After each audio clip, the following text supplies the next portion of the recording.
to 6:05, if I could have everyone's attention, please. I'd like to introduce Len Wheelis. He is a parliamentarian that we've invited to assist us with Robert's Rules tonight. He'll be available to answer questions regarding Robert's Rules of Order and assist in guiding the meeting in accordance with our bylaws, special rules of order, and adopted parliamentary authorities. His role in this meeting is purely an advisory and consultative one. He became interested in parliamentary procedure when he was the student body president in 6th grade. In 11th grade, while a member of Diamond High School student government, he was appointed to serve as the parliamentarian for the Alaska Association of Student Governments. Today, Len teaches students about parliamentary procedure as the faculty advisor of Diamond High School student government and the Anchorage School District Student Advisory Board. Len has taught U.S. government and history at Diamond for the past 22 years. He served as chair of the Alaska Professional Teaching Practices Commission. He has served for the past 10 years as parliamentarian for the NEA Alaska Delegate Assembly. He lives in Anchorage with his wife and 2 daughters. Thank you and welcome, Len. All right, could you do a roll call, please? Absolutely. Oh, there's no say. Oh, I'm sorry. Did you want to say anything? Well, I'll just echo what the chair said, that I'm here in an advisory capacity. And if there are questions on parliamentary procedure, I'm happy to assist not just the chair, but the entire body for your support. Yes, roll call. Okay. Abbott, Luke, Lizzie. Here. Online. Emily. Hello, I'm here. Thank you. Basher, do I have Dawn or Dirk? I know both of them have. Basher. I see.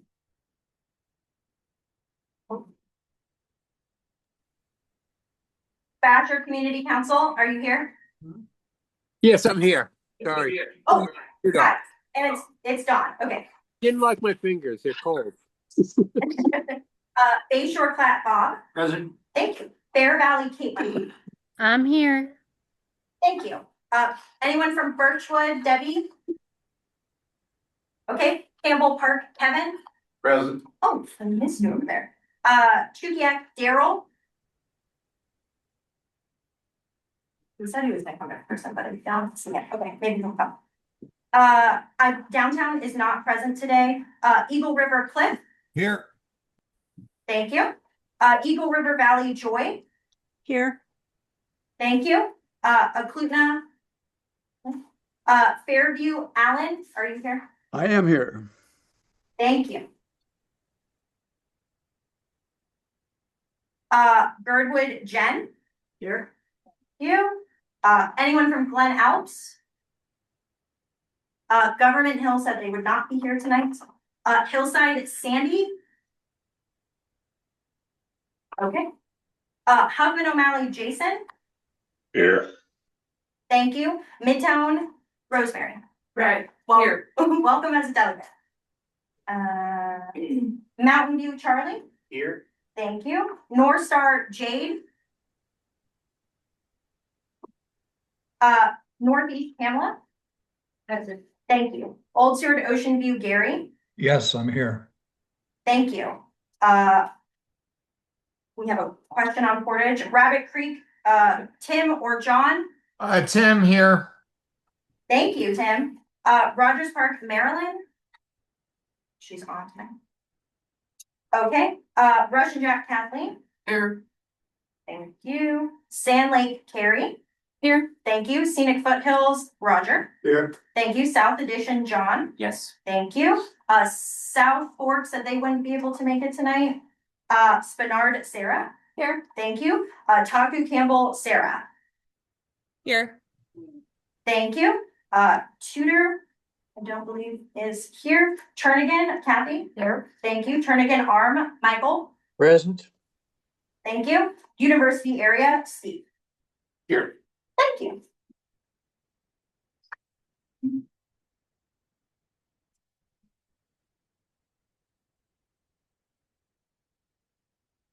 We have 25. We have 4. We have 4. Thank you. I have just a clarification question. why, as I'm learning, we all know that I'm new here, so I'm learning. But isn't the secretary supposed to be calling roll call? Why is the executive director calling roll call? Shouldn't that be someone on the board? This is the way our organization has done it for a long time is, But is that according to the bylaws? nope, it's the unofficial standing rules. Unofficial standing rules, but I don't believe the bylaws like this. Yeah, it's normal for nonprofits to have staff do this work and then it's overseen by the secretary. okay. I also have another point of order. Not another, I have a point of order of Yes. Thank you. Yes, go ahead. under what authority was the guest parliamentarian invited to be at the table here? Mine is Chair Pro Tem. I needed assistance with Robert's Rules of Order. I am really the vice chair, and so while I am chairing these meetings, I want to make sure that we are conducting these in as orderly a fashion as possible. Where is that in the bylaws though? That a guest can be invited, I mean, it should be, the delegates should be requesting this, or have a discussion with the delegates. I mean, just requesting this at your discretion only, it seems improper. I mean, where is the bylaw? There's a section. I just tried to collapse it. There's a section in Robert's Rules that allows it. Well, you have it. Well, it's a question. Yeah. The chair has the prerogative to appoint a parliamentarian, if nothing is provided for that in bylaws. So that's my question. Where is it provided in the bylaws? It's not. It's not, it's provided in Robert's rules, because it's not explicitly outlined in bylaws, the Robert's rules then steps in. Point of So you order. Can I have a point of order, please? Correct me Yes. if I'm wrong. This is an open meeting and anyone can attend. And it's the chair's prerogative to run the meeting how they want. I mean, are we really going to do this, you guys? This is really what we're going to do tonight? If the chair, Okay, thank you, what's Jim. the problem with having an expert here to help us? I mean, come on, people. Okay, thank you. If I might proceed for a moment, while I am learning baptism by fire, Robert's rules, I do ask that when folks want to be recognized, that they wait until I call on them. Everybody did here, so I'm not saying that anybody did, but I didn't say at the beginning, please wait to be recognized. And then as I recognize you, then you'll have the floor. So I believe your question has been answered, and we can move on to approval of the agenda. I will entertain a motion. Yes, Pat. Move to approve the agenda for this evening's meeting, November 18, 2025, FCC delegates. Kathy has moved to approve the agenda, seconded by Roger Shaw. I will, by assent, we will confirm by assent. Are there any objections to approving the agenda as written? Excuse me, Pam, point of order. Did you finish the roll call yet? Sir, yes, and actually, I can only call on delegates at the table. Thank you, though. There is a portion for public comment at the very end. Are there any objections to approving the agenda at this meeting? Hearing none, the agenda is approved.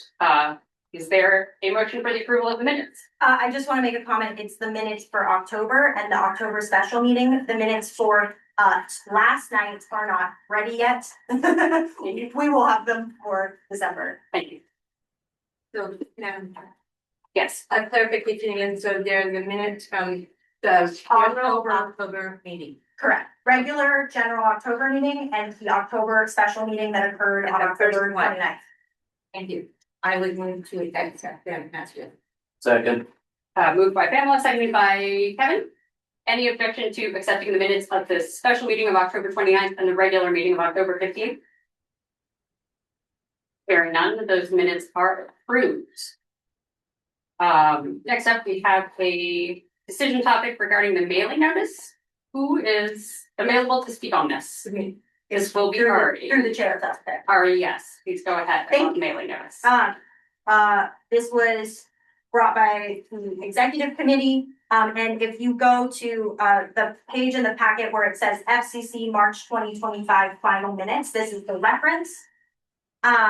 In March, this body approved that we have $3,500 allotted for mailing.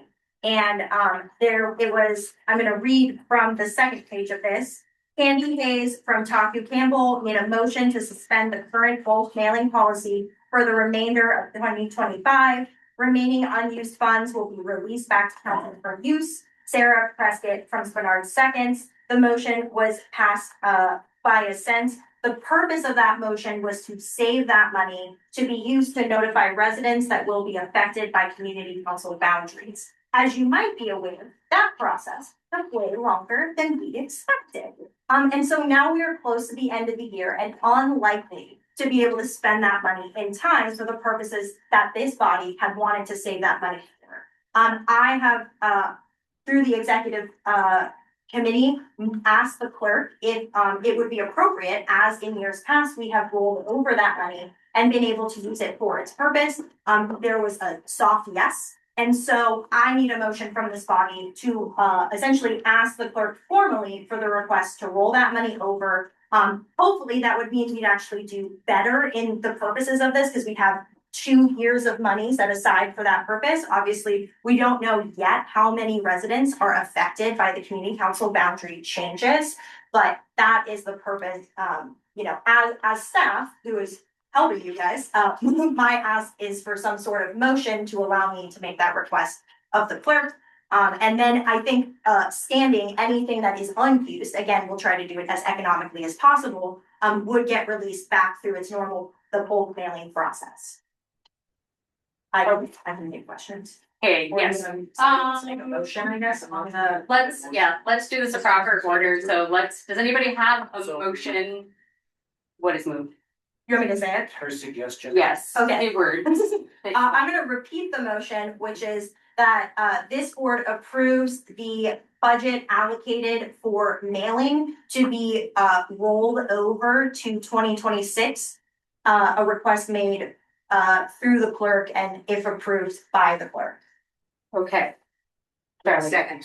Moved by Charlie, seconded by Not as clean. I Pamela. should have written something out. It's not as clean as I would. Okay, any discussion? I saw Roger first and Pat. Yeah, I just want a clarification. Is that request gonna specify that the money will be for its original intended purpose? Yeah, Not just, Yes, it not should- just it a should- rollover of money. we're not Just changing. to make sure. Yeah, I guess I should clarify, the motion before the body is not to move the money within budget lines. So like, Yeah. in that sense, I wouldn't be able to spend it on other stuff, but yeah, we can, but if somebody wants to make an amendment to the motion, sure, yes. No, Kathy. That was going to be my question, so I'll come up with a different question. Am I getting the sense then you don't think that, was this intent before the assembly makes a decision with regard to boundaries? Or once they make a decision, it's informing residents that their boundaries have been changed?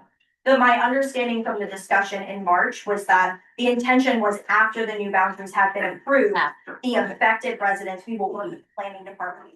Even if it were to pass December 2nd, which I think is the scheduled date, we would be unable to get all of those addresses and get something together before the new year. And the clerk was very favorable to working with us on such a specific matter. Thank you, Chair. Yes, Steve. The money be used proportionally. Can you elaborate? I want to answer your question. Well, we're being 30% of our community council is gonna be affected by boundary changes, so. Well, at least 30% of the money. Oh, I think the idea would be to inform every single resident who is affected, so I think Yeah. that would, Hey, you that would money's be not- affected, you would be. Money's not gonna go there.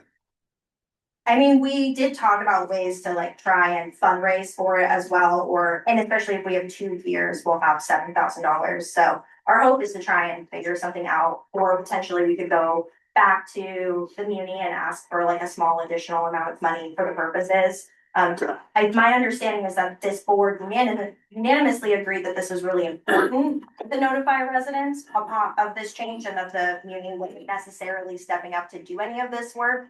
But we might be able to, as you did, work with Muni Rubber Graphics to do the printing, and then we can use our bulk mailer, and if we can get a donation of the postcards, like we could potentially do this for really cheap, and I think that is what we were trying to figure out. Yeah, because mailing alone was 600. for that one 500, yeah. area. We got Council. another area. Okay. We're already at $1,000. Right. Just- So I'm gonna rein it back in just because actually the motion on the floor is about rolling over those funds as opposed to whether or not it will pay for all of the things moving forward. So we're going to move our discussion forward. Is there further discussion or questions? All right. Anything online? Hearing none, are we ready to vote? Are there any objections to rolling the funds Move over? by assent. Yes, so this would be by assent. Are there any objections? Hearing none. The motion passes. I will make the request. Okay. Okay, next up, we have an update on the bylaw and bylaw committee. I believe that's me. I believe You want yes, to pass the chair momentarily? which does mean that I need to pass the chair momentarily. Charlie, will you? Charlie, would you like to serve as chair for the next few minutes? Sure. Are there any objections to Charlie serving as chair? Normally it would go to the vice chair, but that's me. Okay, Charlie, you're maintaining order while I go over this for a second. So we introduced a draft of the bylaws in September.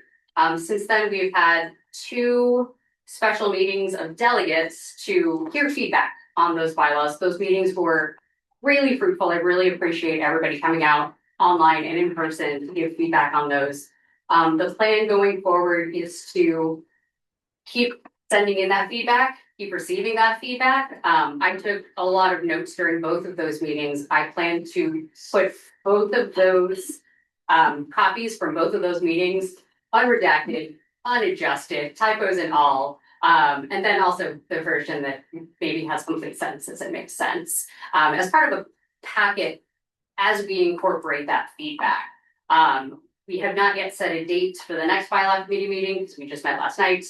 I barely slept. So we will have a meeting of the bylaw committee in the next month to kind of discuss what that feedback has been, where it can be incorporated. Any feedback that isn't incorporated will go somewhere. So it won't just go off into the void. You know, we can say this is more suited to a policy. So the plan after this would be a policy, and that's something we can discuss. And then I just want to remind folks that the bylaws are not the bylaws. All the drafts you've seen are not the bylaws until 2/3 of this body votes on it as our bylaws. So that is our plan moving forward with the bylaw committee. More info to come. Did I catch everything? Anyone else who's on the bylaw committee? Through the chair, if it's okay to add comment. There was a request for some sort of like written AI compiled thing. I just want to talk to the bylaw committee, make sure that I do what's appropriate. And there will be notice to all the delegates about when the committee is meeting and when final comments to the committee, which was also a request. Final comments to the committee must be submitted. So that'll all be super clear and we'll try to give everybody heads up. Obviously, there's a holiday, so patience is very appreciated. Well, a holiday between now and the next meeting. I'll just say, I'll start there. The bylaws committee will not meet before Thanksgiving. Sorry. Are there any questions? Wait, am I allowed to ask that or shall I have to ask that? Sure. You just did. Okay. Right here. Yes, through the chair. Is there an effort being made for the bylaw committee to attend each individual community council and make their case? Not at this time, and I don't want to speak for the committee as a whole, but we could discuss it at our next bylaw committee meeting. Thank you.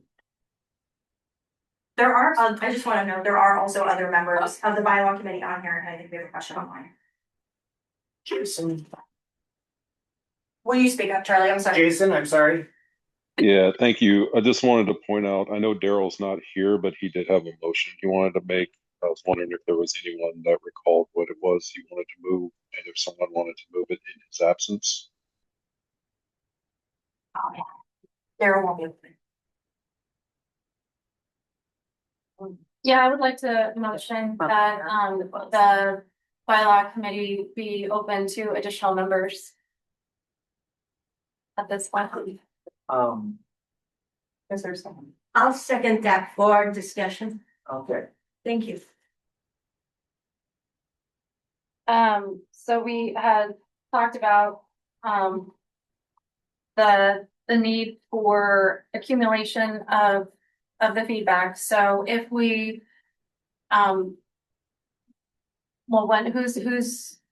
who all have we reestablished who is on this committee? Because there are members who are no longer at the table. So I think that just needs to be reestablished who's there. But also, I feel that more since this has been brought to the greater attentions. When I came in September, most of the delegates were quite surprised at the red line. So I feel that more delegates would have an opportunity to participate in the process. So Could I speak to it? she was I'm not the chair. It was an motion. Could I speak? Yes, ma'am. Thank you. I'm a little concerned, and so I'm just gonna be very direct. I'm a little concerned at the tone, and I think this body as a whole was well aware of what we were doing. With body speaking, working on the and I think they're asking you to speak up a little bit. Speak up, please. okay, well, I'm going to continue what I'm doing right now.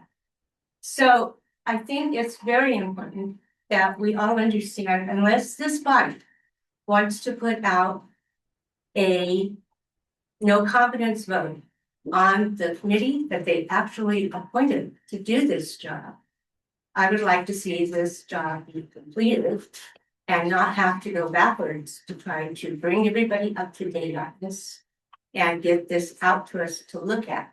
And there are stages that we're going to have to go through. It is not a one-time shot. You're going to see it the first time around, discuss it, see it the second time around. Who knows how long that will take? But to back up a year's worth of work seems frivolous. To me, that it's just frivolous. I'm a check-off person. I like to see things done in order. And the people who are doing this job are doing it as we all are, as volunteers. And so I will be voting this down. But I am happy to put a vote of no confidence if we would like to discuss that. Thank you. And Jason online? Yeah, thank you. Yeah, I do not intend to support it, and for many of the reasons that were previously stated, but I don't know how to say this. It's strange to me that these bylaws have been proceeding very smoothly until very recently. And we were all very aware of what was going on. We received briefings and we provided feedback, and then all of a sudden things have come to a screeching halt and gotten it feels contentious. And I'm glad that we've had the additional time to discuss this. And I feel like we've gotten some very good feedback over the special meetings. I see no reason, I don't see any benefit at this point to messing with who's on the committee or stopping any momentum that we have toward a vote on this. And so I will not be supporting. Thank you. Caitlin? And you, Jen. Hello. I just want to chime in here. I am on the bylaw committee. I joined in what I believe March when it was first brought up. I can't remember the exact reason why. I want to say it was just maybe outdated and we were looking at grants or something. I can't remember that exact reason of why it was brought up. To my understanding, it's an open committee, and I would love to see the people that are so, passionate about this join, as I feel like these last two meetings, we've gotten so much great feedback and maybe things that just us looking at getting square eyes didn't see. I'd like to see us all on the same page, honestly. That's all I have to say. John? I think we have great confidence in the process so far. We have great confidence in Sarah leading this. I think we've all been very aware of how this has been proceeding. And I don't think that we should interrupt the momentum of this because someone new has not been part of the process from the beginning. So I would be against any kind of movement to change what Sarah is doing and how the leadership has been handling this in a thoughtful, open manner.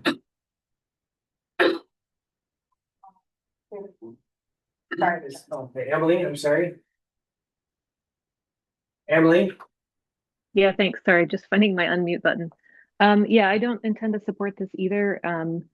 I've really appreciated all the work that the bylaws committee has done so far. Honestly, I don't envy them that. And they took on this task as volunteers, and that's been really appreciated. The other point I wanted to remind people of is when this comes to all of us for a vote, we will have an opportunity to make amendments. So what the committee puts together with all of our feedback, which I do think they're doing in good faith, that's not the be all end all of it. It's not a yes or no. There will be a chance to make amendments. So hopefully that can potentially resolve some concerns that people might have.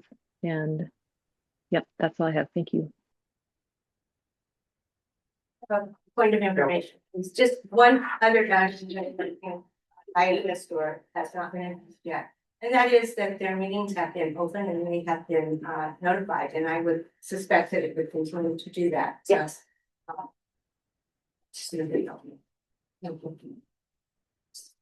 would like to have a chance to respond, since I've been so pointed out. My greatest concern is that the bylaws affect the community councils. And while you may all feel that you have been informed of the process, it has not gone back to the full body of the community councils for them to disseminate. That's I just want to let him. Sorry. It has not gone back to the community councils to disseminate. And so the process and the open committee is great, but it's the voting factor. So it's not just, it's great that it's an open committee, but it's the voting factor on the direction that it's going. And my focus and my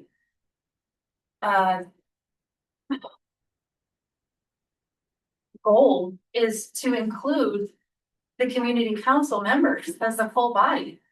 They have not been part of this process, which is all I'm just merely saying, not to throw away, not to throw away what has been accomplished, collective throughout the work sessions, take that, but I'm just saying reestablish the committee, open it up to other people who can be on the bylaw committee.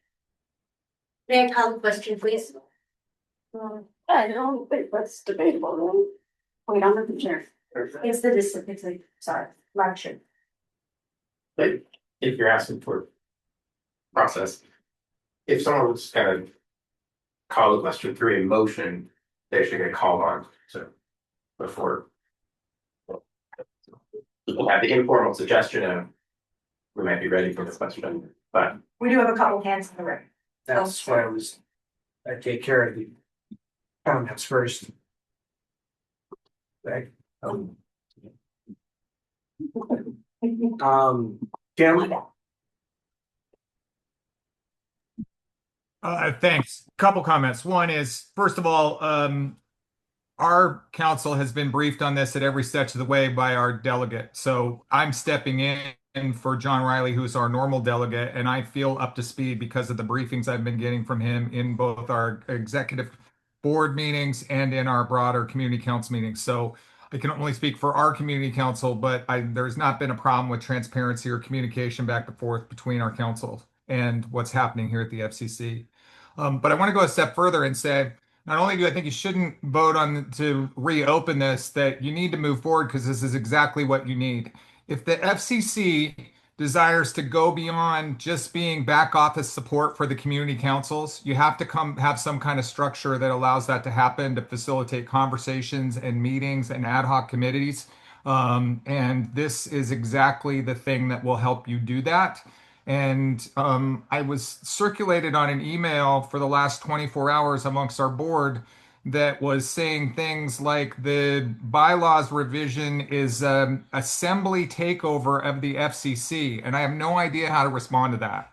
I've read it all top to bottom. I've listened to our delegate. I've sat in on these meetings, and I just don't understand what everybody is afraid of. I don't know where that comes from. The FCC, as it stands now, is largely toothless. It does not shape policy in this community. It's very low threat to any activities of the municipal government here. It could be better as a way to coordinate a response or to help facilitate conversation. But by and large, what they do is record keeping and help us notice our meetings, at least as far as what they're doing for us. So I think you got to move forward with this process. I think they've done a good job. And from where I stand in our community council, it's been transparent, and there's been plenty of communication. Thank you. Kathy? Thank you. Can you repeat your motion? Because I think you got sidetracked when you said, I want community council involvement or something, but your motion was to open the committee up to new members. Correct, yes. Motion is And open it up. doesn't really address how you reach out to individual councils. So we're getting a little bit sidetracked, and that could be a point of discussion after we deal with your motion. But it didn't really, the motion didn't include getting every council, and as far as people who attend every council meeting involvement, because that's not what we're doing. Point of order. Could someone repeat the motion that's on the floor? Are you able to repeat the motion as the motion maker? I motion to open up the bylaws subcommittee to additional members at this time. Do we have a second? Yeah, we have a second. I would like, okay, so. Chair, I would like to call a question. I am calling. Can you speak louder, please? I can't hear you. Well, we're not. But somebody repeat what she said. I called what she's talking about.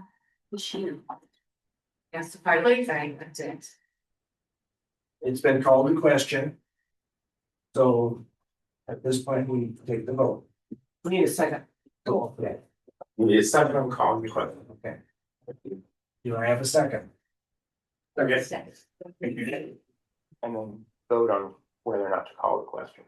Okay. And Do I do roll call? Well, you can ask if there's objection. If there's no any objections. And Chair, I just have a point of information that's important for the bylaw committee section, because it's regarding. Are we taking comments from public? We're dealing with the delegates, the. Yes, it's about a person, it's about delegates and no one, and because it affected me and my council. Shit, delegate. But I was not informed of the bylaw change through the person that was representing Druid.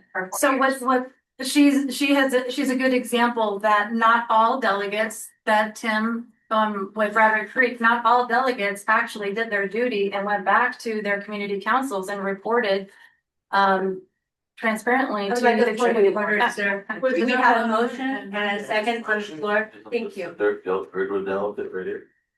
Our agenda, it was never on our agenda. We didn't know anything about it. This is our community. We need a point of order. Actually, so. Point of sorry. order. Okay. Point of order, please. Okay, yeah. We've had a motion and there was no objection to calling the question. So it's time to take the vote on the motion. Okay, so we vote on the motion, and do we do that? Do we have any objection? I think we were at, do you have any objections?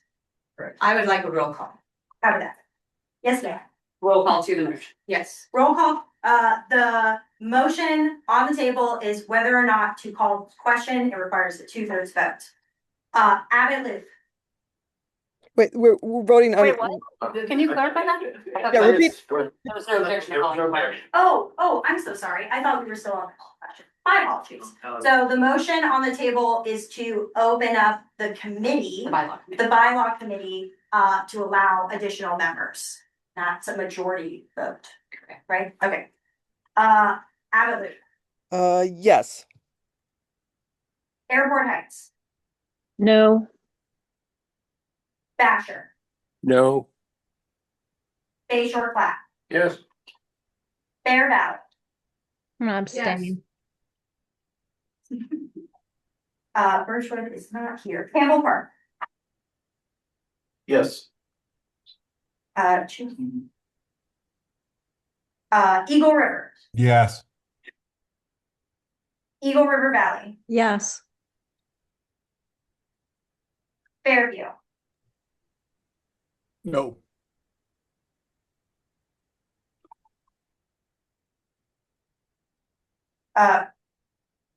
Girdwood. Yes.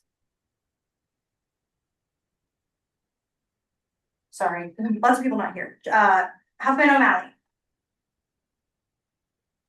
No. Mountain View, No. Northeast. No, and you missed Winston. Oh, I am so sorry. Midtown. Yes.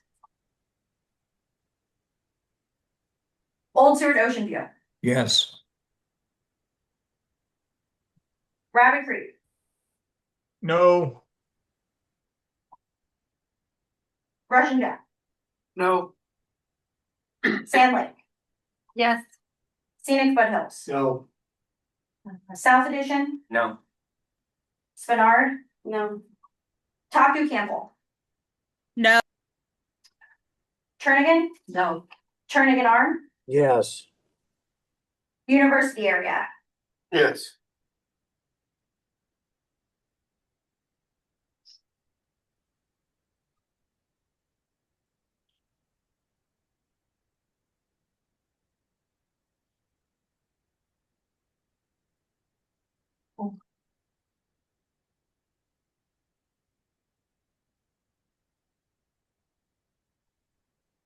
It's 12 to 13 now. Motion fails. 13 no's, 12 yes. Okay. How do we officially move the gavel back? That's the end of the. I said it here, but you just. Do we have anything else about the bylaw committee? I don't have anything else about the bylaw committee. Any other comments about the bylaw committee? Okay, Kathy? Thank you, Chair.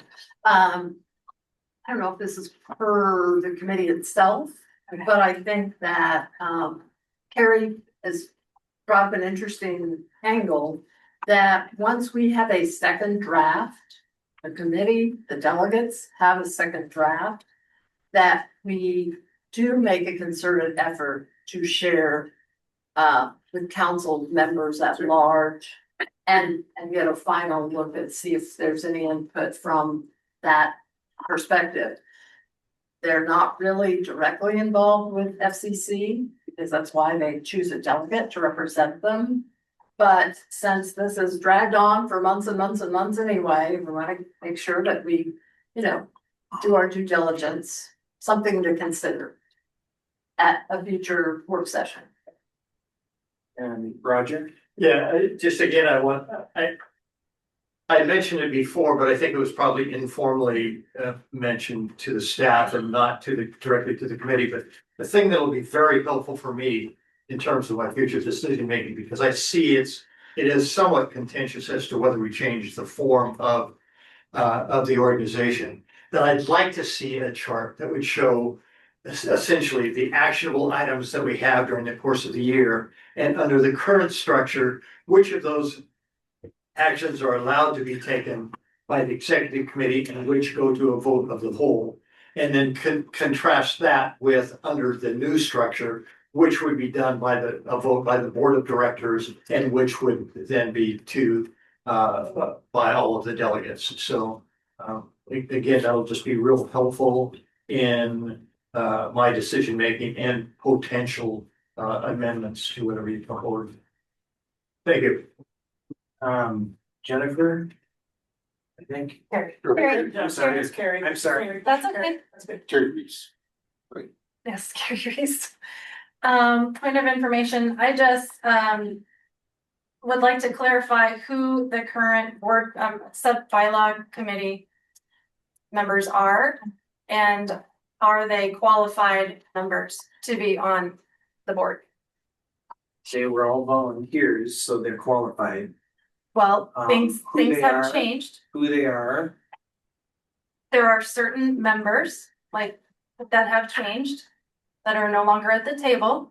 And so I want to clarify I'd like to clarify who is currently on the bylaws subcommittee, and are they qualified members? Because they must be qualified to be on the subcommittee. So to respond to that, it is me. Thank you. I can share screen really. Oh, quick. that'd be even better. If you don't mind giving me two shakes. I know it's me, Caitlin. I'm just going to. This is the original. Are you able to expand that a little bit?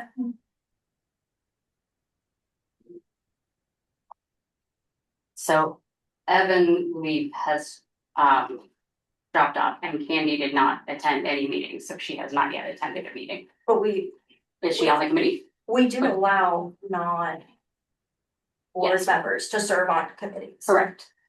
But the point is, she hasn't been at She it. is, she hasn't been, but I guess she could start showing up. She was in the board that was put forward. Same with Evan, he could continue to show up.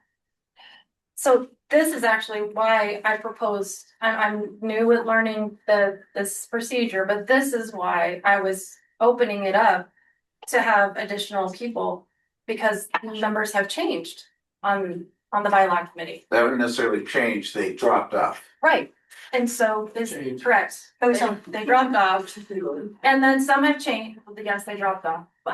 So it's not the same committee anymore. We voted on that. We still have 5. But did you have that information before the vote? So can we re-motion it now that we have that That's point what of was discussed clarification? before. It's just. That was not part of. That was discussed last time. So there was 5. They discussed this last board. They did not discuss that there were people removed from the bylaw subcommittee. And sorry, one second, let's keep the crosstalk. I'm gonna have the chair. Well, I think there's a question that might go to the parliamentarian of whether we can bring up a second motion about the matter with new information introduced. Chair, please. A member who voted on the prevailing side of the motions, in this case, voted against the motion to open the list, could move to reconsider the motion. A motion for reconsideration. If they voted yes. If they voted no, because no was the side that prevailed. They voted against it.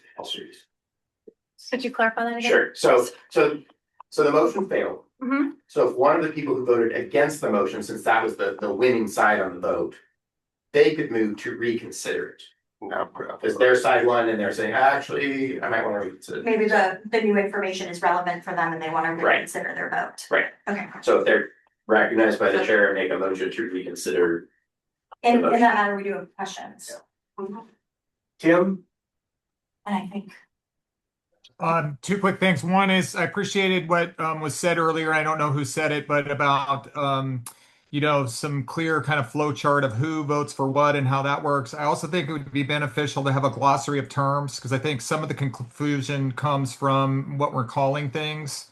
And so a clear glossary and maybe how that differs from the existing structure would be helpful. And then lastly, I would like to get someone on the bylaws committee to address this thing that I brought up in my previous comments about this speculation on social media around this is an assembly takeover of the FCC. I don't believe that to be true. I haven't seen evidence of that, but I guess I feel like since it's circulating amongst my executive board that if there's going to be discussion around it, I need to be able to respond to it. So I'm wondering if somebody would be willing, if they know what I'm talking about. I'm sure some of you, the rest of you, have also seen this. And I guess I'd like to hear what the response is to that, if anybody is interested in talking about that. Thanks. So I, I've got it. Jennifer, you were responding to that? yeah, I was gonna respond to that. I'll let you do that quick. So I'm not on social media. But I am aware that there are some things going around and it has been brought to my attention. The point that you made about, it's an assembly takeover. As a member of the bylaws committee, it is not. What we are aiming to do is to clean up some of the language in there as we've, kind of stumbled across some things that aren't answered in our current bylaws that need to be, but it pertains only to a board structure for the Federation of Community Councils.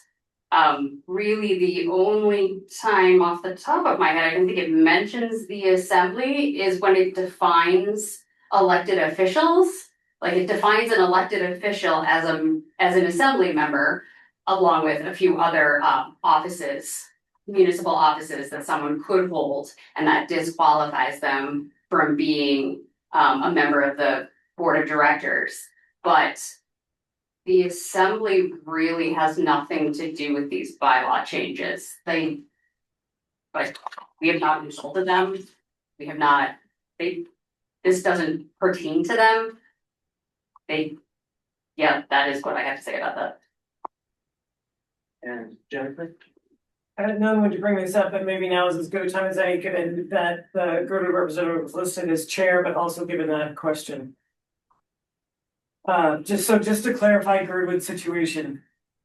I'm the co-chair of the Girdwood Board of Supervisors, and I asked about a month and a half ago for clarification from the FCC about a delegate that we knew nothing about.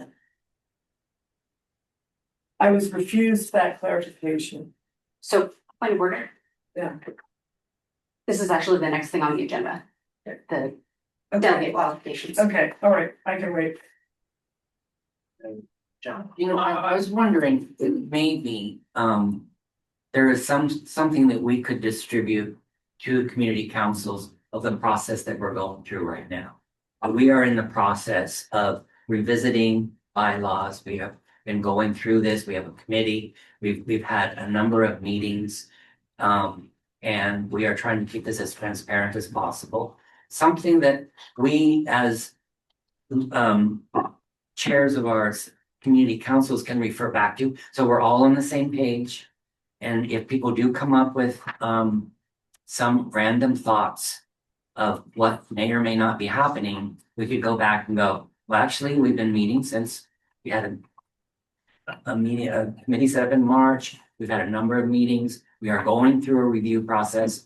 We anticipate this is going to take a few more months. Once this review process is complete, we intend to distribute this to the community councils for additional input to stop all this effort and undermining of the work that's been done and the people that come to these meetings that are trying to move a community councils forward in a positive manner. Through the chair, for right now, there are some documents on the FCC website. There's an FAQ and there's an infographic that is the difference between the two board models. If you have additional ideas of what is missing from that, please let a member of the bylaws committee know. We can see what we can whip up. We're headed into a holiday week, so I promise it will be before Thanksgiving, but Can respond to that. I think we need something a little bit more general, like these are the efforts that we're trying to do. This is the time frame that we're looking at. There are details down below if you want. People are going to get confused about all this stuff. I think we just got to go. These are the good faith efforts that we have been following for quite a while. This is the open process that we're using, and we anticipate that we're going to be able to provide something that we're going to distribute to the community councils prior to a final vote. I just wanted to share the FAQ she referenced and how did the board decide to start? I think it needs to come across as a more personal, Yeah. outreach to everyone that this is a good faith effort to help the community councils and stop all this undermining of the FCC. Okay, I'm gonna take one more and then I'm gonna pass the gavel back. Jason, please. Yeah, I move that we proceed to the next item of business, please. That was the last one. Passing the gavel back to Sarah. Okay. Next item on the agenda is delegate qualifications. Who is speaking to this? I think the exec board, Caitlin. Caitlin, the treasurer, wanted to speak to this. Caitlin. Secretary, I'm sorry. Caitlin is our secretary. Hello. Caitlin, you like I'm to speak here. to this? No, so one of the things we're going over in our documents, like I said, is adding more language to everything, defining roles, all that fun stuff that wasn't in there before. We have come across a little issue when it comes to other people holding office and assembly and all that. It's going to kind of meshed up. I'm not exactly 100% on what our current language is. Do you have that, Ariana? Yep. Okay. Yep. Do you want me to read it? Yeah, if you could just tell them what our current language is and what. Yeah, I'll read it and then I'll go online really quick and get it shared as well so you guys can see it. Perfect. I am in our bylaws, Article 4, sorry, they were not included in the packet. Article 4, Section 7, Public Office. A delegate to the Federation of Community Councils must resign immediately from the board when the member formally declares a candidacy or is elected or appointed to municipal, state, or federal office. Formal declaration means submitting a press release or filing a notice of intent to run for office or forming a campaign committee or soliciting funds. Elected officials are not eligible to serve as delegates to the board. And I will pull that up further. So it's been brought to our attention. There's a little bit of a broad term when saying elected officials. We're coming up with issues of some community councils have like LARSAs, which are road service areas, and those people are elected and stuff like that. So they wouldn't be able to serve. There's some other committees that people are on that may have no connection to this, but we need to define that definition a little better because it at the moment we have half a dozen people at least that may or may not be affected by it.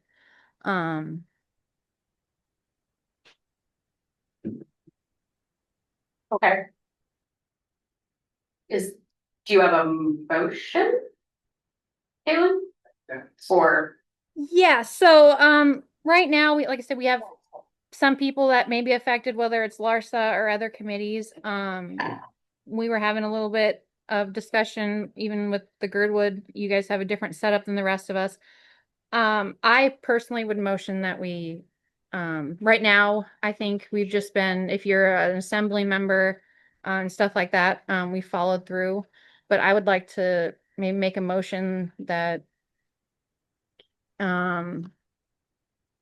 we define that, say, committees of the assembly, the school board, and so on, that may exclude LARSA to that term. Or other committees. Point of information, please. yes, Pamela. Unless somebody's gonna put a second. Yeah, we do need. Okay, I'll give a second Pause. for that very vague. That needs to be cleaned up. Motion, Is there a? but I want to do it so that we She's can the second. Oh, you're the second. Oh, okay. Pamela is the second.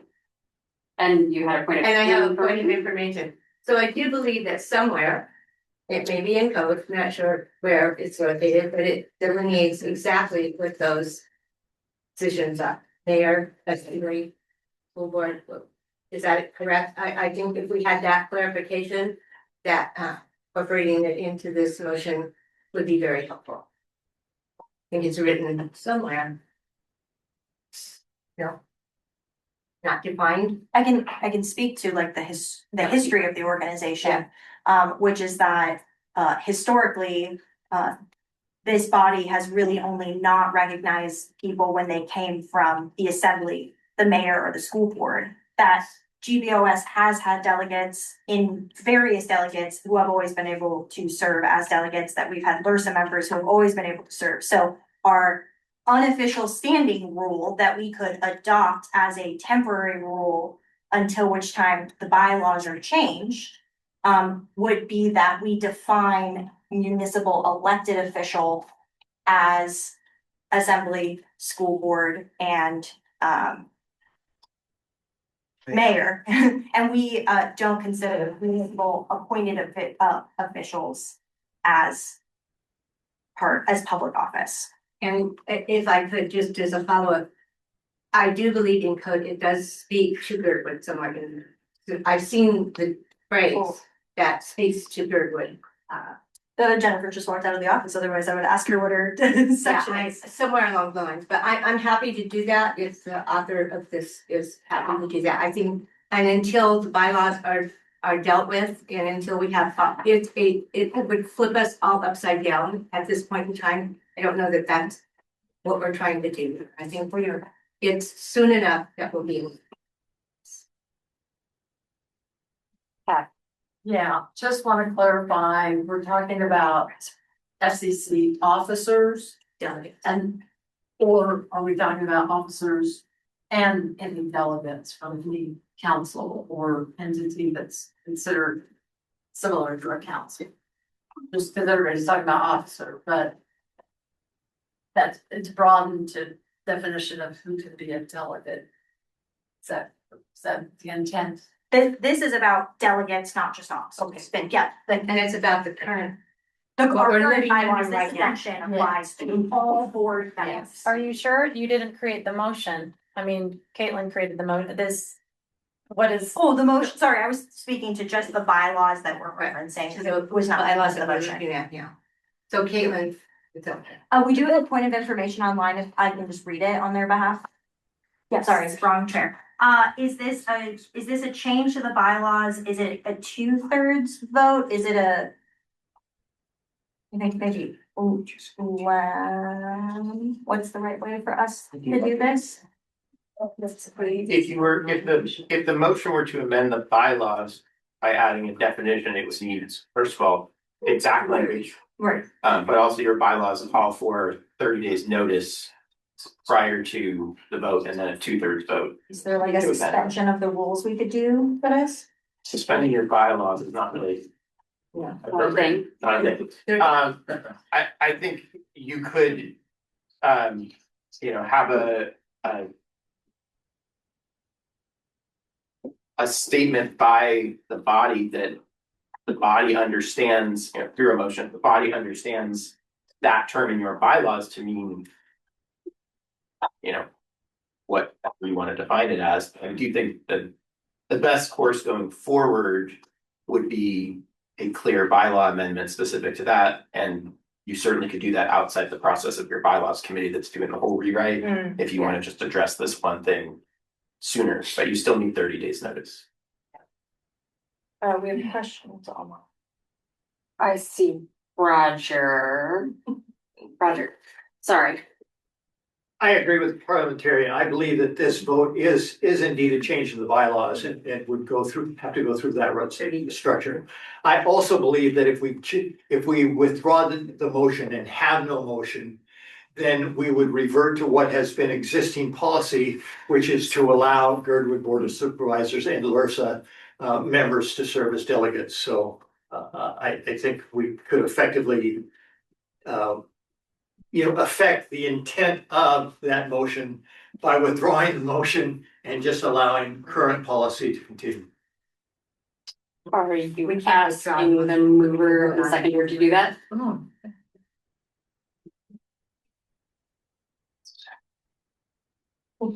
Can the mover rescind the motion? She can ask permission of the body to withdraw her motion, and as long as there's no objection, then it's withdrawn.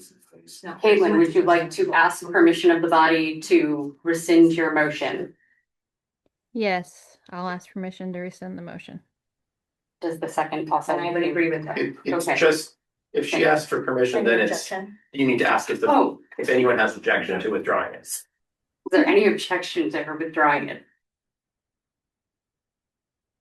Hearing none. Okay, thank you. You don't have a motion on the floor.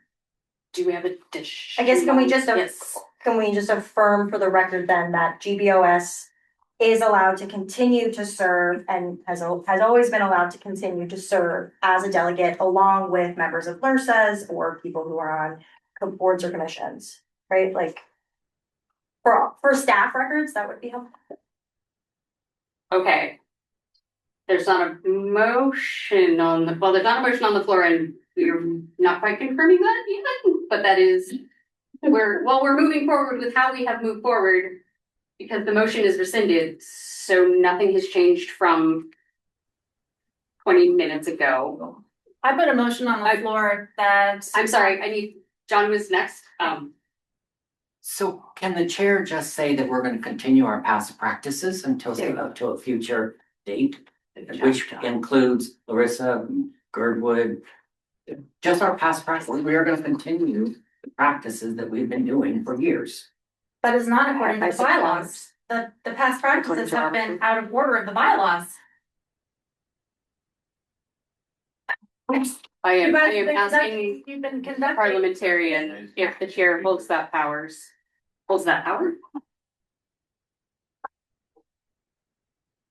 The bylaws hold the power of the operating. If you need to abide by the bylaws. The parliamentarian has the floor. The bylaws state what they state. The way that the organization has interpreted the bylaws is precedent and practice. If that's a question, then really it should be brought as a proposed clarification or change through a motion to amend the bylaws to define it in a more clear way. So no, I do not have the power to say we continue with past precedent or because that is how we've been interpreting the bylaw. How do I affirm past precedent interpretation? There's no change to the interpretation until there's an action changing what you're doing. Oh, I put a motion on the floor for the delegates. you would need to be recognized I'm first, sorry. but now I recognize. Yes, please go ahead. Put a motion on the floor for the bylaws to be recognized as they are. 2025. And this is how it should be operated by. And which states that any public official should not be a delegate. Or. Do we have that? I'll second it. And I love to move on. For purposes of discussion, Yes. okay, the Boober gets to speak first if they like. Sure. When Daryl Hess, the municipal ombudsman, was here at our October meeting. Can somebody jog their memory better than this one with gray hair? What was his position with regard to when we talked about Mike Eddington in particular, and the group and being elected to the board of supervisors and how the municipality would interpret whether he is an elected official per the FCC bylaws or not. Do you remember what Daryl's? I can speak to my conversation. Minutes as well. In the minutes, thank you. Would you find? You want me to read it? So it is, Page 4 of the regular meeting minutes. October 15th. 1E3. Daryl Hess, municipal ombudsman, is given the floor by Prescott. He stated there is nothing in 240 that governs or directs sorry, I'm gonna go to 3.1. Daryl also clarified that only individuals who could be delegates from Girdwood based AMC 240 would be from GBOS, as AMC 240 designates GBOS as the community council ex officio.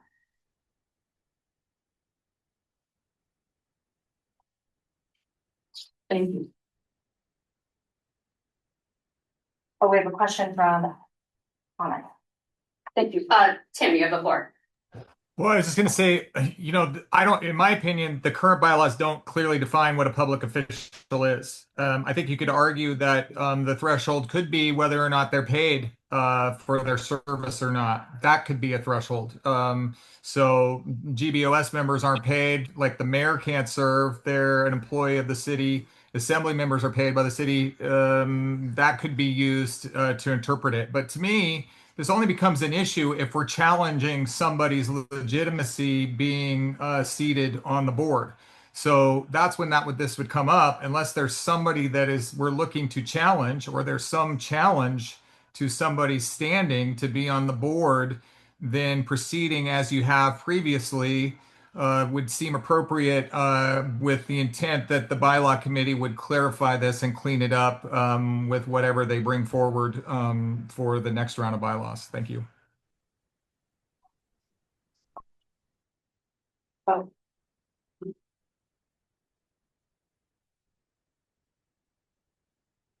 Does anybody else have a question or comment? Shall we move to a vote? The motion is to continue with the current bylaws. Was that your motion, Carrie? Yes, and abide by them, not by interpretation, but actually abide by them. I do have a question. Is that Yes, okay? no, you're good. Yes. Okay. I don't understand it then that, like, does that mean that Girdwood doesn't belong at the table? If that were to pass, Girdwood and anybody who's on a LRSA or a board or commission would be unable to be at the table, correct? Which I believe is, at my count, I had a hard time getting some information from the community, was 9 delegates. So point of information, I'm sorry. I'd like a list of the names of those that we would be discounting as a FCC delegate. Can we ask? Do by show of hands? Can delegates like self-disclose just for the purposes of record? So this is if you're on a Board. advisory board, a commission. A LRSA, anything, like if you were appointed by the mayor so from Eagle River, that would be like Sarah, vice versa, LRSA, GBOS. Women's commission, commission. If you're online and you just wanna like raise your hand. Yeah, if you want to raise your emoji hand, and then anybody who's on anything that I just described.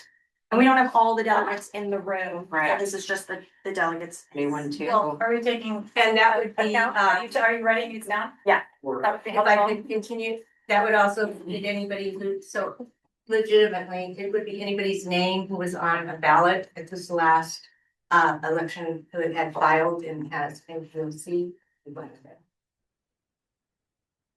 So if you filed to run for office, which Correct. would.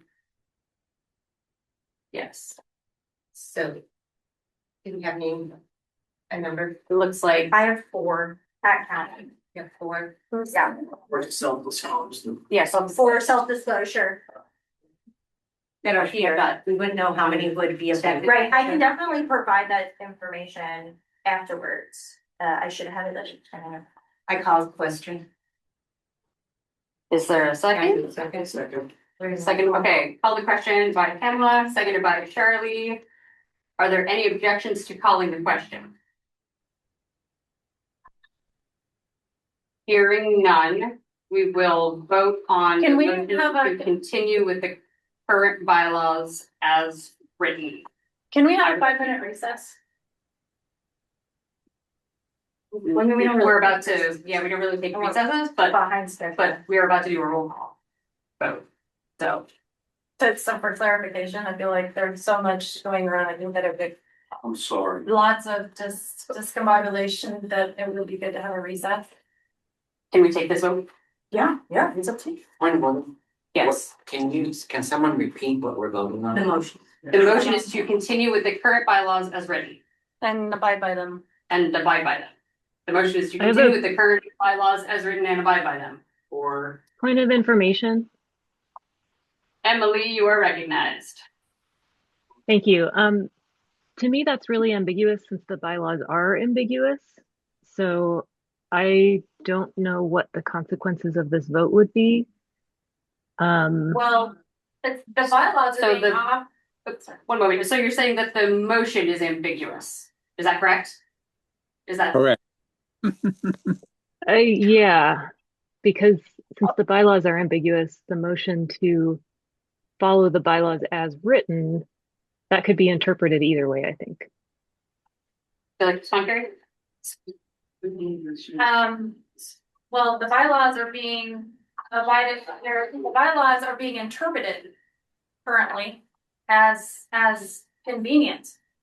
So it should be, the bylaws should be motion, I'm open to clarifying the language, motion for, the bylaws to be as written according to, like, if it's public official, according to statutory or according to the ordinance definitions. You know, Point of order. But, all right, were you done, Carrie? Sure. I want to let you finish your thought. Okay. Can I repeat what we're voting on, the actual wording of this? That's, motion? we're working on the That's what we were wording. trying to do, We're working yes. on the wording. So, What's the word? Point of order. oh, okay, let me respond to John's question. The original motion was continue with the current bylaws as written and abide by them. We're trying, that a point was made that is ambiguous, and so Carrie was trying to Help clarify. Shore that up. Yes, shore that up on clarifying, so as written per definition of the very reason that we're having the difficulties, so per definitions as stated in Alaska statutes and ordinance definitions. So then it can be referred back to the public office or a public official. We can go back to the law and find out what the definition is. And that is what would be followed. Does that make sense? do you have the sources of the definitions in statute and ordinance? So if that does change, that way you would go back, yes, it does exist in the statutes, that you would just say, according to Alaska statutes as currently written. Cause they can sometimes change. Do you see what I'm saying? Mm-hmm. I just, Alaska statute. so I'm actually in law, I've actually been a paralegal for 30 years, so I can just, sometimes they change, so. And She's just making her notes. Yeah. If she gets it, can read it back right. Patience. continue with the current bylaws as written and in compliance with And current in Alaska compliance- statutes and Anchorage Municipal Code. Are we changing Wait, we got questions. the motion? So we can, if the amending mover motion? and the seconder. So if you had a motion to call the question without objection and you were to the point of voting, and now you're amending the motion after doing it. Yeah. How do we get out of it? Point of order, Chair. Point of order, Motion to Chair. table. Yes. This motion is irrelevant because the FCC has never mentioned, not in one paragraph of municipal code. There's no That's correct. reference to the Federation of Community Councils. So anything that the municipal code has about whether some entity can or can't hold office or be a delegate in a 501c3 private organization has no bearing on it. So Except it serves a public body. we have to roll this back and unravel my goo of moving forward beyond the call to question piece. But then someone had a motion to table which one, so we have we didn't call this, But it wasn't we recognized. didn't do roll call yet. She didn't recognize him, he just said it. I just wanted That's to. true. I had not recognized it yet. Do it. Does it have to be recognized? Just, well, It's fine. if a member seeking recognition for an allowable purpose and moving to lay something on the table takes precedent over He hadn't seen him, though. He over just wasn't yet the vote, recognized. so you would recognize him and could take the motion. This would require a second. Yeah, I want to be fair to where we really were when I messed up and moved forward. Which is voting on the motion that we had because we voted, we by a sense said we called the question. So really we have to vote on the original motion, which is continue with current bylaws as written and abide by them. That is the motion on the table that we will take a roll call vote. Yeah, You have hands, and if someone has a superseding motion that is in order, there's not many, but a motion to lay it on the table, a motion to adjourn for those take precedent at any time. Bleeding. So I would say. if someone raising their When you hand is for that purpose, then they should be recognized. Otherwise, take it up. 2 hands up, and I think somebody's doing this for that purpose. Jason, Thank you, Chair. does your motion, do you supersede? Yes, I did look it up, and I believe the parliamentarian agrees that a motion to table would take precedent. But I defer to the parliamentarian's call. I feel like there's a lot left, that this motion is not ripe. It is not being brought with all the information that we would need to make a competent choice. So I would just move to table this discussion to our next regular meeting. Thank you. Do I need a second? Yeah, second. Okay, Jason has moved, Pamela has seconded, it is tabled to. No? Oh, we're voting on it. We're There's voting to table. no There's no debate. We are voting. Can we do a roll call on whether to table this motion? Okay, please? yeah. We are currently taking a vote on whether to table the motion that previously read. Do you mind reading it? Continue with the current bylaws as written and abide by them. Thank you. Abbott Lou. Point of order. Are we allowed to, is there discussion on the motion to table or do we go right to a vote? Not to table, it's not debatable. And the vote is already. I think there's another way out of this if you want to hear me out, but I will defer to the chair. I think we have to move forward on this one. It doesn't mean that the discussion is dead forever, but we gotta move forward with this vote. We gotta get out of this. Like out of the knot. Yes, we are in a big knot, so if you could do the roll call for the vote to table. Yep, we are on roll call. Abbott Lou. Motion to table. Yes. Airport Heights. Yes. Basher. Yes. Bayshore Flat. Yes. Bear Valley. Yes. Birchwood. Oh, sorry. Campbell Park. No. Eagle River. Yes. Eagle River Valley. No, I want to hear what Tim had to say. Fairview. Yes. Girdwood. Yes. Huffman. Yes. Midtown. Thank you. Mountain View. Yes. Northeast. Yes. Old Seward Ocean View. Yes.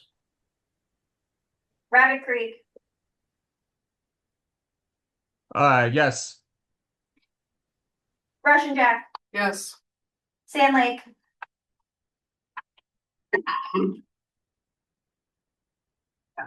No.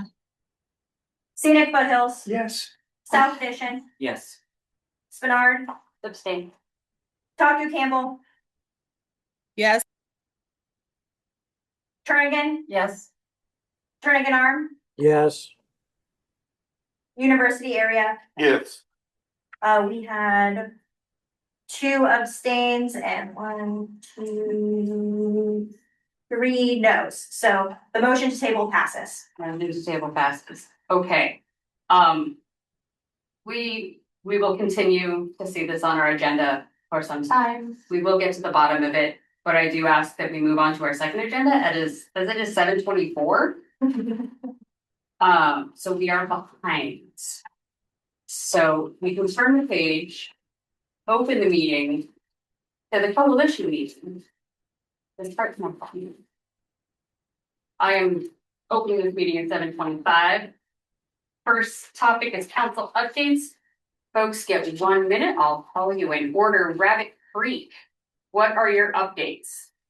Our updates is first meeting tomorrow night of the Potter Marsh Watershed Park master planning process. So Golden View School. So anybody who's interested in that, that's going on tomorrow at Golden View. I believe it's 6 o'clock, and we're excited about that. It's going to be a great addition to our neighborhood.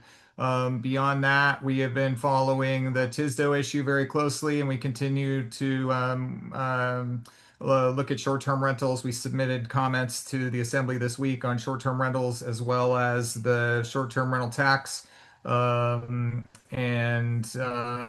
are our big issues right now. And we'll then obviously what's going on with the municipal budget and where that stands. That's pretty much it for us. Thank you. Yeah, thank you. We don't have Rogers Park tonight. Russian Jack. So we had the APD chief at our October meeting, was an excellent discussion. We in October also finished our CIP list.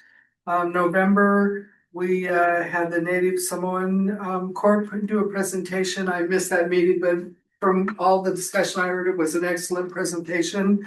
And then we also had a resolution on APD tech upgrade approval, and in December we have elections in Butler. Thank you. Thank you. Stanley. Report back from your council. We have, no. Nope. Okay. Scenic foothills. Yeah, not an awful lot of change going on in Scenic Foothills. We are looking forward to seeing what the assembly will do in terms of change of council boundaries. We're very accepting of the area between Northern Lights, Tudor Road, and Boniface and Baxter being added, seated from the university to ours. So we're looking forward to that happening because that group is pretty homogeneous to the type of area that we now have. Thank you. South Division. We continue to invite guests to our community council meetings to talk on housing development in Anchorage. Last month, we had Mike Robbins from the Anchorage Community Development Authority talk to us about public-private partnerships on multi-housing projects downtown, which include the Edge, Elizabeth Place, and Block 96. Tomorrow, we have Alan Kemplin, who's going to talk about Alaska Nordic neighborhoods and the challenges of designing 61 degrees north. Thank you. Thank you. Spinard. So we're working on pulling together a quarterly park cleanup in concert with Parks and Recreation and hopefully DOT. So as we notice, some of those sections in our area that they're not necessarily camp abatements, but they're maybe abandoned camps or just places that could use a little zhuzh. Getting a crew together and having Parks and Rec supply the bags and then taking them away because some of those spots are in places where cars can't go. And there's more trash than we can haul out on our own. So we're excited about that possibility. We've also had Lieutenant Brian Fuchs from APD attend our last couple of meetings after the Chief of Police attended our September meeting. That's been going really well. It's been really nice to have someone there to answer some of those higher level Q&As. And then we put forth a pretty beefy resolution back in June that we've been giving updates on, like what the response has been from regarding the various requests we make, like lighting in tunnels, clearing camps next to trails, things like that. So that has been, let's say, oh, that's time. I'm sorry, I've done that. You're okay. Taco Campbell, any report? Not a whole lot to report. We did implement this year for the first time a community cleanup day. We did that back in May of this year. Also, just Chief Case did come to one of our meetings as well and was very informative, was able to answer a lot of questions regarding homelessness and what's being done and just the understaffing of APD in general. So that's a big concern in our council district right now, just because we do have the Diamond Center and all this businesses right there and just all the theft and stuff that's going on. So not a lot to report.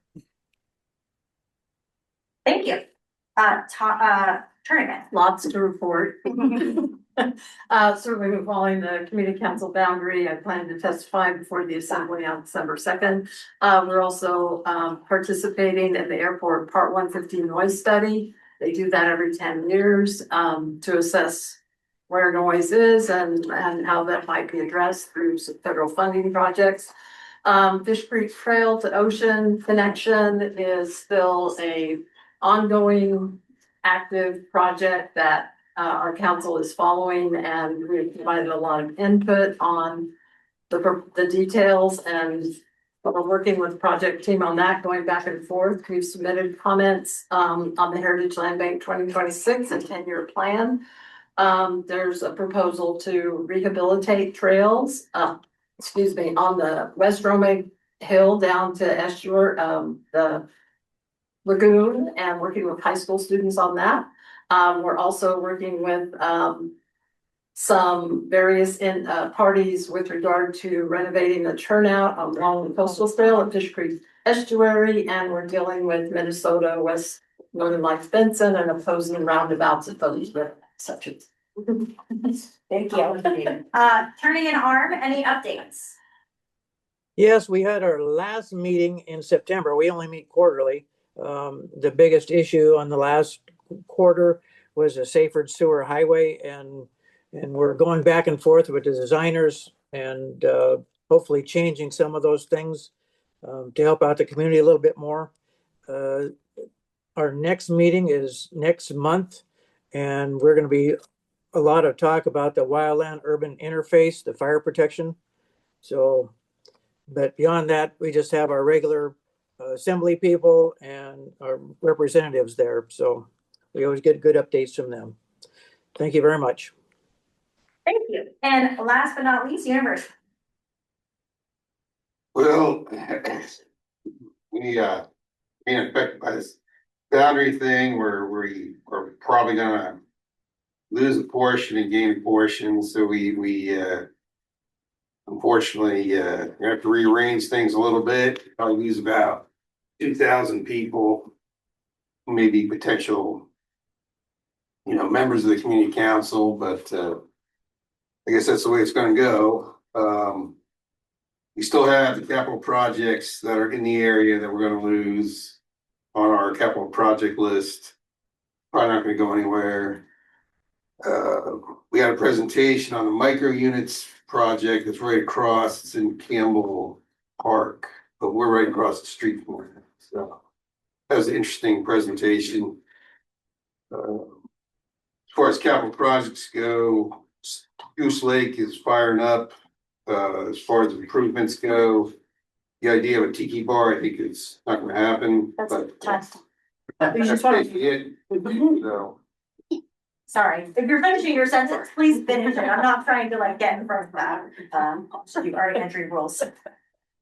All right, are there any other, yes, we've got some time if you've got updates that are not on that. Is this something you don't do every community council, We rotate them to make sure that all community councils are able to speak, because previously it was always getting shoved and ignored, so quarterly. So I think I've heard, we put it in the agenda, which councils are speaking, but I think Midtown spoke at the last, would have been able to speak at the last thing. Okay. So generally, if there's anything urgent, we just don't hit everybody. Yeah, so if there's anything before the next time your council gets a report, does anybody have anything that is? Amazing. I actually like to take my time back to report as my thoughts were transitioning. For Sand Lake, we met last Monday, and we do have a committee put together for the TISTO, which is working through that, through those challenges. We also have the homeless committee that continuing to work through those challenges. We have the airport director come in and speak with us, discussing about the issues of the water, there's septic issues going on with the lake and the properties. They're working through that, and also the PFAS issues going with the development there at the airport as well. So, Thank you. Fairview. Alan.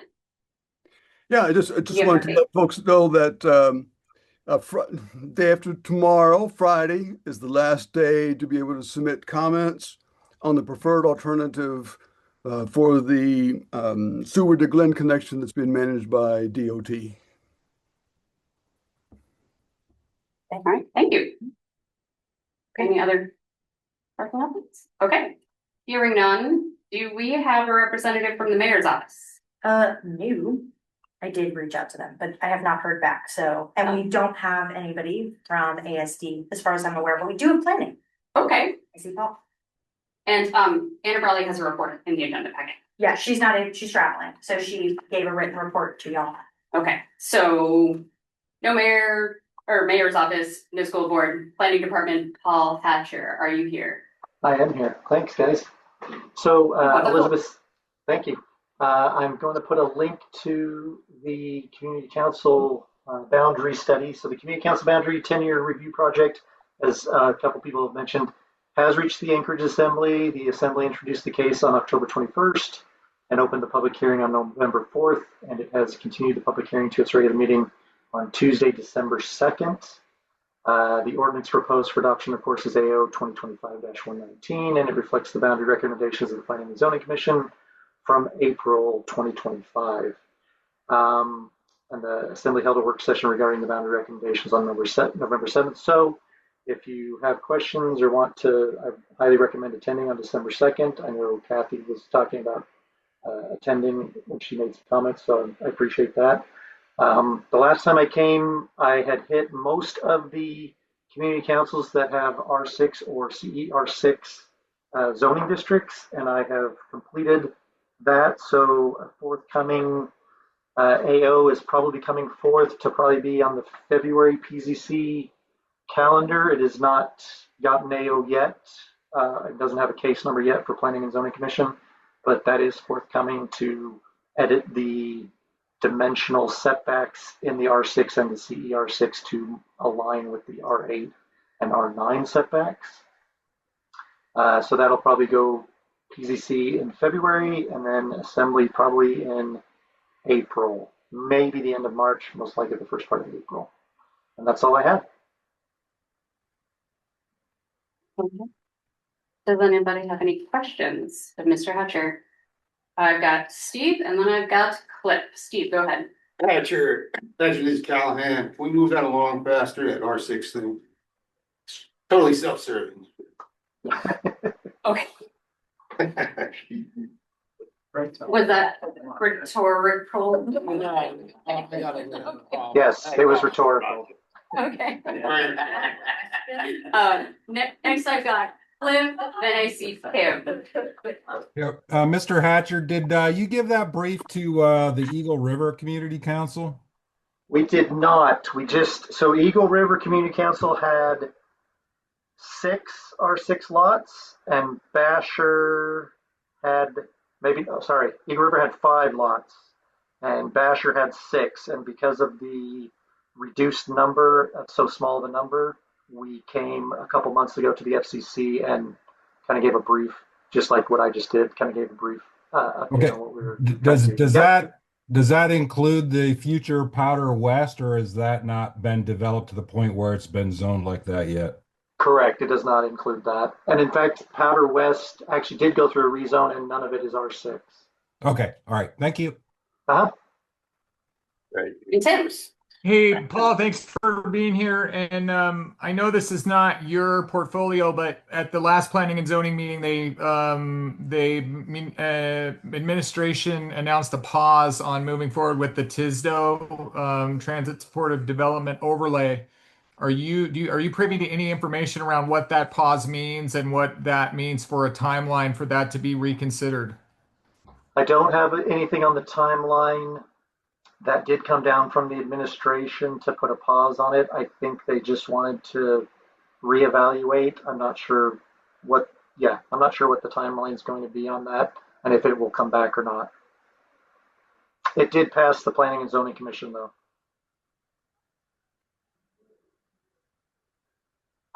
Michael. Paul, I have a question.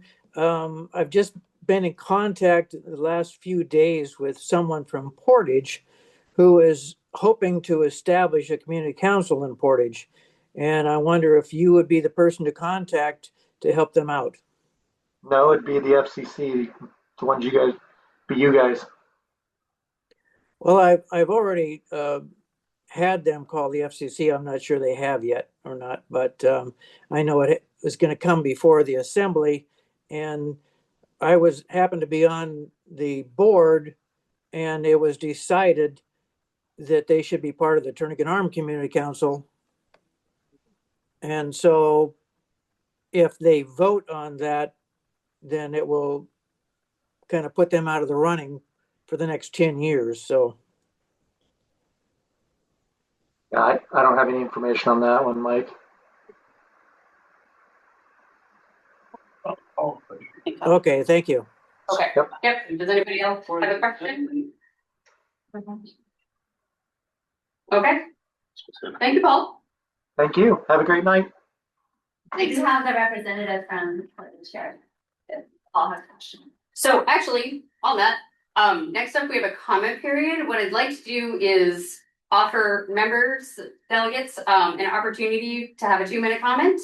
For anybody here who'd like to do that. We don't normally open it up to public comment, but I do want to hear from the public tonight. So after we have heard from members, we can go to public comments Until we run out of time. until we run out of time.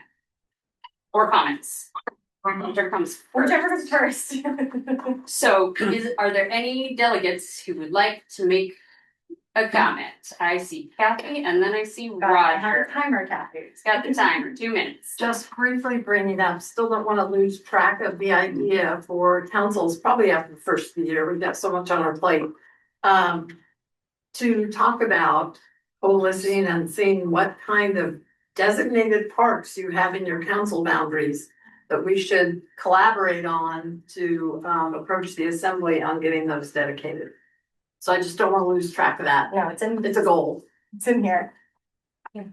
Thank you. And Roger? Yeah, I'm so sorry that it's been necessary, but I really have appreciated the use of the parliamentarian tonight. Thank you. Me too. Yes, Kevin.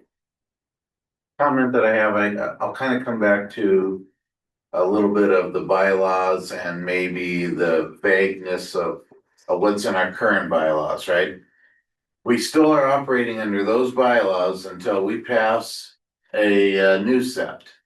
And so I think it might behoove, whether it's the chair or the executive director, to seek maybe a little bit of legal counsel or find out exactly how we could solve the vagueness of maybe the group that Jennifer's on or whatever, how they fit in. Are they eligible to be in? Are they not? I think we got up to the wall or the border of it, but we don't even really know what we're voting on, because even if we voted to follow the bylaws, what does that mean? That's right. So before the next meeting, I think it behooves getting or bringing someone who's a legal person and telling us. Okay, thank you. Your full comment, but Yeah. That's all I need. Michael. I would like to thank the bylaw committee, especially you, Sarah. You're taking a lot of abuse lately. I understand that, but this is a process, and it's kind of like making sausage. It's kind of ugly at certain points, and I think the more people that put their hand in it, the better off. So thank you very much for all your efforts. Thank you. I just have a further comment on what you said. Wouldn't Daryl, the ombudsman, be a perfect person to sort out these? The only reason why he's not the perfect person is he's on the bylaws committee. Yeah. I'd like to hear from someone who's not on that committee. Speak to it, please. Speaking up for chat, as long as you're okay with that. He probably is the perfect person if he gets off. This is right. If he gets off the committee. Did you have more, Rosemary? No, I'm done. I said, Steve. we had following up on kind of our community council thing, we had kind of a heated discussion about the schools. And I guess today Lake Otis Elementary was actually not gonna close. So I guess that put an end to that whole discussion. Or Fire Fire Island's not open. Oh, it's not early now. Fire Island's a private property owned by Siri Corporation. We'll talk about that later. Okay, just the. Fire Lake Elementary School is also not closed. Like, yeah, that's what. Okay, all right. Fire it. And we're gonna center. Are there any more delegate comments? Pamela, yes. So, And it's this has popped up again tonight, and I want to thank you for putting your name on it, and I've asked this before. And I'm gonna ask again, that documents that are handed out that are not part of the packet and identified, to please identify who the author is and who the delegate is who's presenting it, as council should work through their delegates, and I think that's awesome. Also want to just talk about a little bit about going back to your councils. That's everyone's duty that's sitting here. So if those councils are not informed, that is not this body's issue. That is that delegate's issue. But let's talk about this for just a second, if we could. So this came out, this showed up at two of our bylaws. This little graphic, because now I see it as this. I've also seen it, and I know anybody who knows me knows that this is unbelievable, but I found next door, only because somebody was sending it to me, Tim. I agree with you. I don't know where I got it. I don't know what's going on, but getting a lot of information. So I had asked at the bylaw meeting for this little meme or diagram, whatever this is. And so now I can associate it, and thank you, Carrie. This is, in my mind, a kind of a misnomer. And so I had asked at the bylaws committee that they look into giving us, and so maybe it's not the correct place, is what I'm going right now. That to actually unfilter this to what the meaning is. So I would like you to explain to us a little bit about how you see this and what we're looking at. Oh, well, sorry, if I could, but I have to do that through you. If you It would have to be within your 2 minutes, and that was your 2 minutes. Okay. Okay, so you may use your 2 minutes, or you may use your 2 minutes as you see fit. Really quick, respectfully to answer your question, is that this is a depiction of visual aid interpreting the bylaw change, the membership model. But on my 2 minutes, the rest of it is that I would like to reiterate the fact that there are, going back to like the point of information on the bylaw subcommittee, there are people on there, according to the current bylaws, that hold public, they hold public positions, which makes them ineligible to be a part of the bylaw subcommittee. Just want to reiterate that. I'm just really concerned that the bylaw revision and having the support, Sarah, I bless your heart, I commend to you all of the hats that you're wearing to have the additional support. But when one of the members on the bylaw committee was not, he was self-proclaimed and wasn't eligible to actually be a delegate.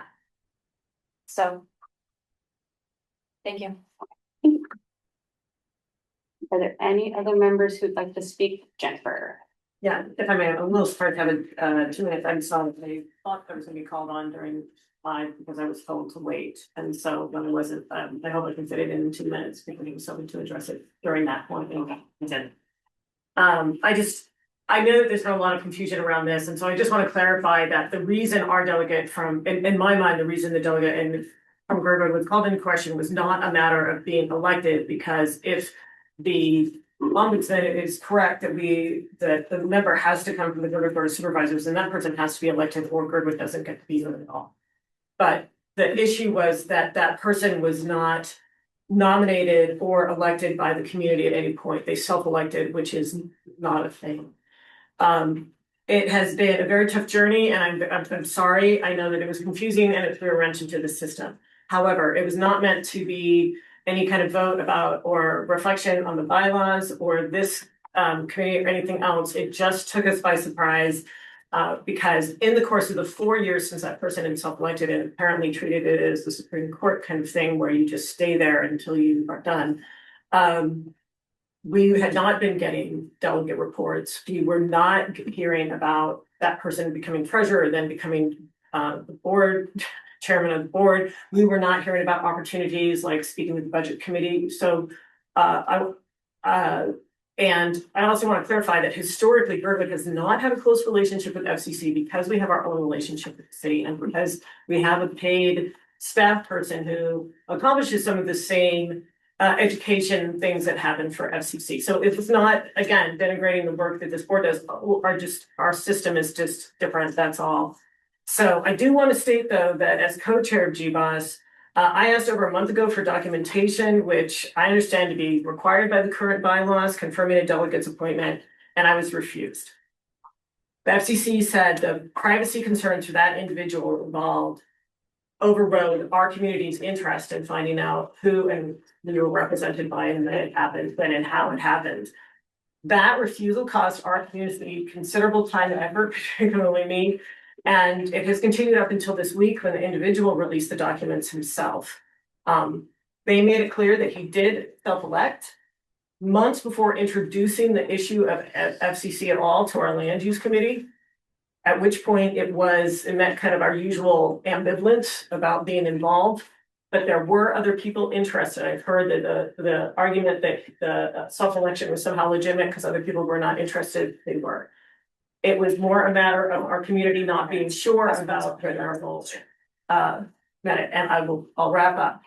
The email also made it clear that the FCC had not correctly confirmed the delegates' legitimacy, and I'm not concerned about past mistakes, just moving forward, but I want everyone particularly all the other council members to understand what happened and what the actual confusion was. So thank you. Thank you. So I have a point of information. Actually, Yes, related to that. Just want to know, do we have something from Girdwood now that is clear, to define what their wishes are as far as participating in the FCC?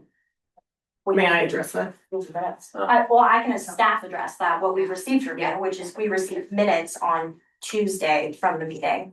I can distribute a copy of those through the recap.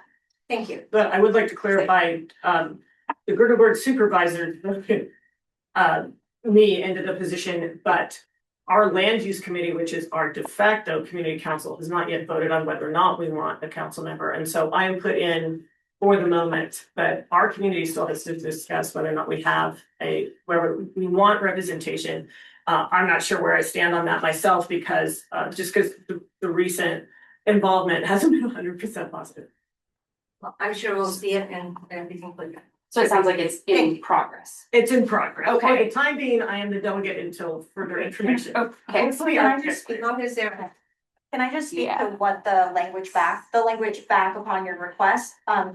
Because I wasn't sure, I brought it to the executive committee. And the executive committee ruled that because there were multiple interests involved in this, and Girdwood Community Council has 2 chairs that are equally empowered.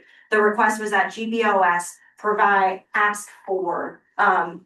ask as part of their body for the request for documentation. That request was superseded by the individual providing it, but as soon as you had provided those minutes, we would have provided the information. So and I would like to do a point of clarification that the chair is part of the board who self-proclaims himself to be. So it's quite interesting that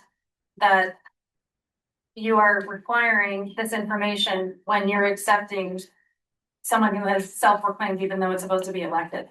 So it's really. So I want to bring it back. We're actually at the coalition part, which is different than the board meeting. So we're not at the board meeting. This is open discussion until it closes. Correct. It's open discussion until closing. Yes, but so under the coalition meeting. It's under the coalition meeting part, but I think we have more to dig into moving forward.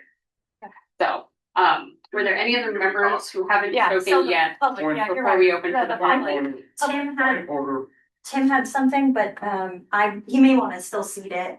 He messaged about. Okay, doesn't have his hand up. You guys have five Tim. minutes. Any way that we can talk, like we have had five. Can we have a point of order, please?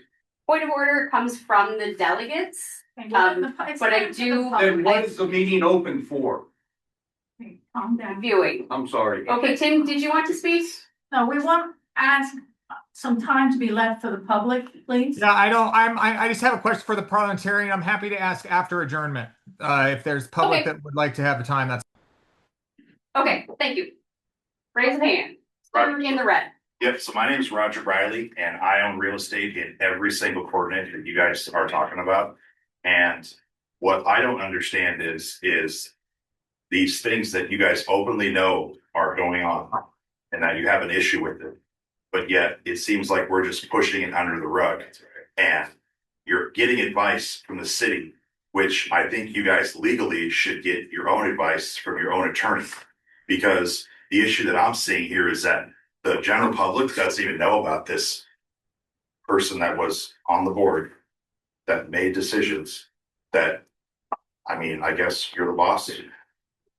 I am the chair pro tem. So temporary your chair. job, which I don't know any of this stuff, ma'am. I'm just saying, like, if you're the boss here tonight, then it should have been your job to screen these people to make sure that they're qualified. And if they've done it 4 years and you haven't been doing it, then I mean, I think there's a lot that I would be really, really concerned about. And I came here tonight because I pay a lot of property taxes and my clients are really frustrated. And if I'm you guys, I'm getting a lawyer because everything, in my opinion, that happened tonight is 100% unethical. You guys have said it yourself, and I'm not trying to blame any of you guys. I know you guys are all volunteers. I try to go to as many meetings as I can.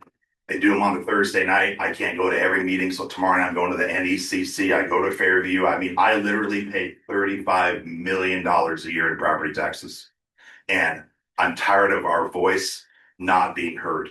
And the general public, we should be able to come in here, guys, and talk first, man. Let us just listen to a little bit about what we have to say. And then I think the frustration would minimize everything.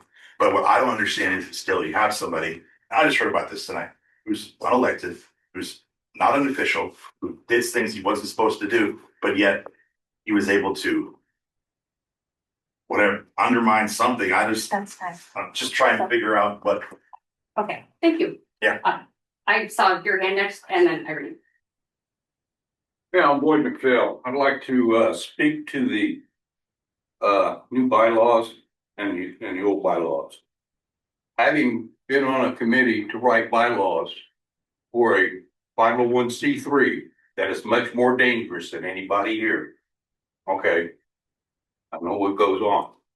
And what I've seen after I've read this is you guys have blocked yourself. So you can't do anything in certain areas. Example number one is Article 2 offices. Article 2 offices, that needs to go away. You have your office in the municipality of Anchorage. And the reason why you take that out is because if and when anything happens that you may have to move from this building, you can't do that without having a bylaw change. That needs to go into policy. That's just where you do business. In the bylaw, you're in a municipality of Anchorage. It doesn't matter which end, uptown, downtown, out in Portage, it doesn't matter. You're legal that way. That needs to go away. There are other items in here that need to go away from the bylaws and move into policy. Okay? Policy is much easier to deal with than bylaw. The bylaw changes. There are items in here after I have taken time to read through the whole thing where I believe that you are usurping power of the assembly. That's fine. Oh, okay, that's And- fine. But I do encourage, if you have line item, edits, please send them to info@communitycouncils.org. And we will include that in the feedback. Oh, you don't even want to see what I'm gonna write them. Okay. We can have, less than 1 minute. Yes, we have 2 hands up and less than 1 minute. I will entertain a motion to extend by 5 minutes. Motion to extend. Second. But, okay, any objection? Yeah. Objection? Yeah, objection. Okay, Oh, call the vote. All those who agree with, can we do a hand vote? yeah, can we do a hand vote? All those who are okay extending the meeting by 5 minutes, raise your hand. Online, yep, thank you.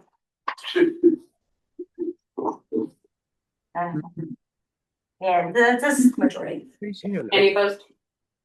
Thank you. 1. Okay. Any opposed online? Okay. Okay, we are extended by 5 minutes. Irene was next, and if you could raise your hands, please. There's also Mike online. Gray sweater, red sweater. And that's Portage Valley, Warren. That's right, thank you very much, very good. Irene, I will be very short. I agree with what the gentleman said. I have major concerns that somebody could sit as a delegate and be elected as chair when they're not officially a delegate for such a long time.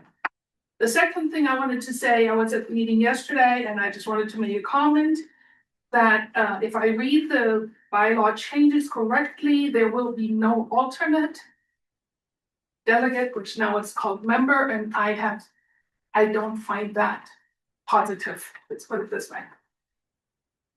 Thank you. And then, first one, yes, if you could state your name as well. Yeah, I'm Claire from Bear Valley and Caitlin, I'm sorry, but she's obviously a very active member on the bylaws committee.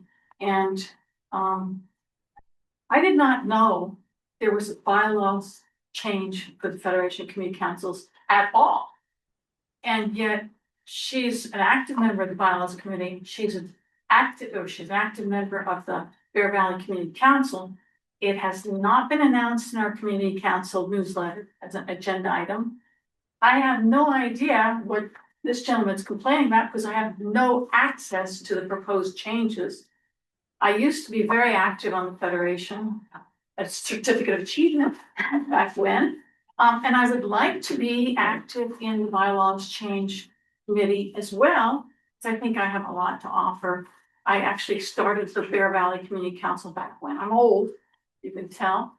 And so I would like to have enough time and somebody to help me to get involved because my delegate is not doing that.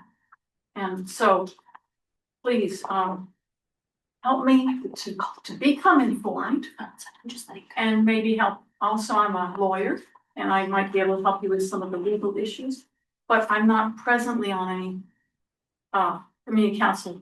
I'm not the delegate in any way, but I would like to volunteer my assistance to move this along.